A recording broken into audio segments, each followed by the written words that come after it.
আজকে আবার একটা রান্নার রেসিপি নিয়ে চলে এলাম। এটাকে রান্না বলা ভুল হবে, এটা ফাঁকিবাজি রান্না।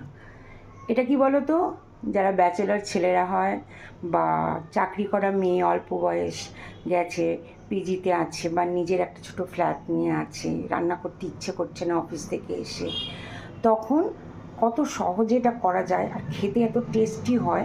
একবার তোমরা করে দেখো, কিচ্ছু করতে হয় না, শুধু ইনগ্রিডিয়েন্টসগুলো দেখে নাও।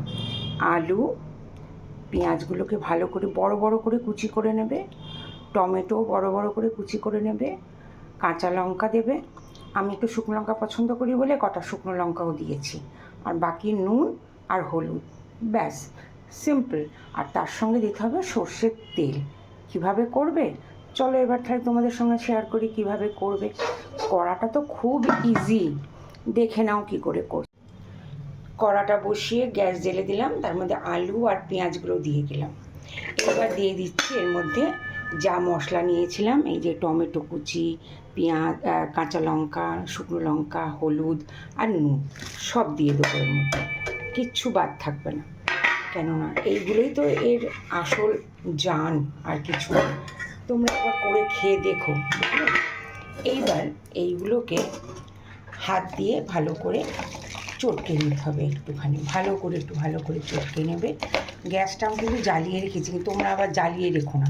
আমি গ্যাসটা জ্বালিয়ে রেখেছি এই জন্য কম করা আছে। আস্তে আস্তে এই টমেটোগুলোকে একটু ভালো করে এর মধ্যে মাখিয়ে নেবে। লঙ্কা সব ভালো করে মেখে নিয়ে ও তাতে দিতে হবে সর্ষের তেল। হ্যাঁ, সর্ষের তেলটা একটু বেশি হলে ভালো হয়, আবার না হলেও চলে। খুব যে বেশি সর্ষের তেল দিতে হবে তার কোনো মানে নেই।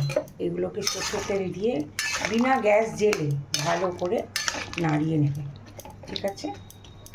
নাড়ানোর পরে এবারে তার মধ্যে দিয়ে দেবে জল, কিচ্ছু না, পরিমাণ মতো জল, বেশ কিছুটা জল, যাতে আলু পেঁয়াজ সব ডুবো ডুবো হয়ে যায়।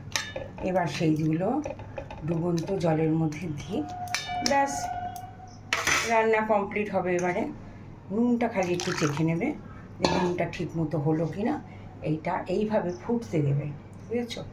আমি তো এই রান্নাটা খুবই ভালো লাগে খেতে, আমরা সবাই পছন্দ করি। এটা রুটি ভাত সবার সঙ্গে ভালো লাগে। রান্নাটা হয়ে যাক, তারপর দেখাবো কিভাবে তরকারিটা হলো। এবার এটাকে ঢেকে দেবে।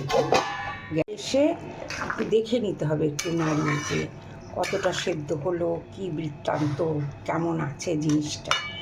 তো এখনও সেদ্ধ হতে টাইম লাগবে, এটা তো শুধু কম হতে হবে, সেই জন্য।